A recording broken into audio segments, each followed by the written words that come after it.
நாடு வல்லரசு அவரது நம்ம கையில். கோடி மக்கள் நம்ம நாட்டுக்குள்ள ஒன்னா சேர்ந்தா என்னாகன்னு தெரியுமில்ல.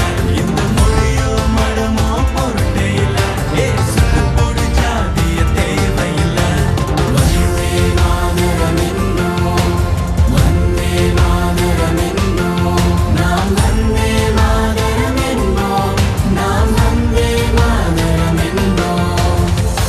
தேசம் வாழ வைக்குது நம்ம பாசம்தான் நம்ம காக்குது.